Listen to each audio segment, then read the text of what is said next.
It's not just a facility. It's a family. You know, to come to work here is just so warm and friendly.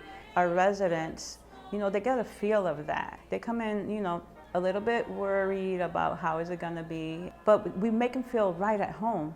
And the important part for everyone is to make sure that we learn as much as we can about that residence, their likes, their dislikes, what their hobbies were, you know, so we could incorporate that into their life so they don't feel like, you know, they're in a strange place and they have lost everything. Mary Wade Home is special. This is home for them.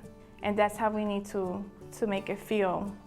Sometimes in ADC we do have crafting, baking, entertainment that comes from the outside. But as for myself, make sure that every resident has what they need for that particular day that I'm there. They're well fed. I make sure that they have a program in front of them, that they're constantly occupying their time. I make sure that they're loved. I make sure that my residents are loved. We've been here 5 years now, so I'd say we're found a new home, and this is like my second home. We've been married 57 years, Pat and I.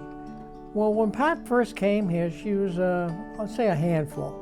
In fact, she still can be a handful.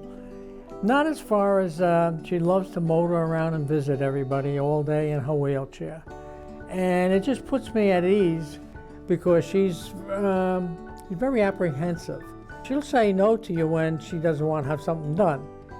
And with the Alzheimer's, you can come back in about even 30 seconds or less and say the same thing to her and she'll agree with you. So you have to know how to approach her. And the A's are very good about that in general and just puts my mind at ease. When I leave here, I always feel like I leave a little piece of myself here with her. But I know she's in good hands. It'll be almost a year that my dad has been living here at Mary Wade. Every day he would say, I want to go home now, I want to go home now. One day he said, I want to go home to Buccino. Buccino's in Salerno, Italy, where my mother and my father were born.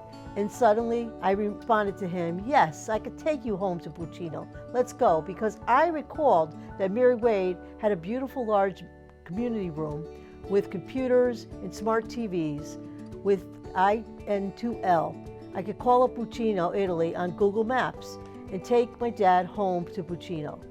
The yellow wall and the gate, there it is. Actually, it's right there.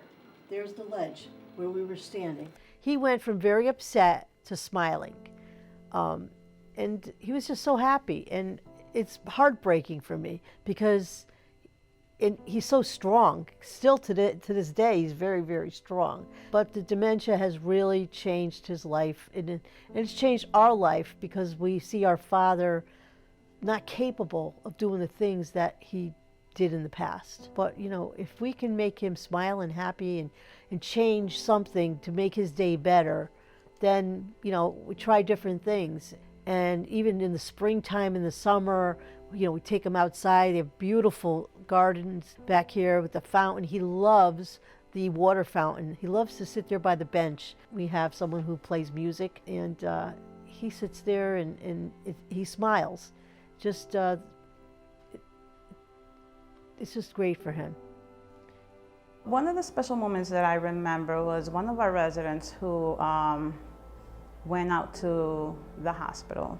And when she came back, the daughter asked, hey mom, look who's here. And she looked at me, but she couldn't remember my name. And the daughter said, you don't remember her name? She goes, wait.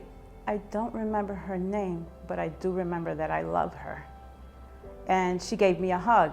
And I held her in my arms, and that was the most gratifying feeling that I got because it made my job, my work, you know, meaningful to me. Because I genuinely do love them.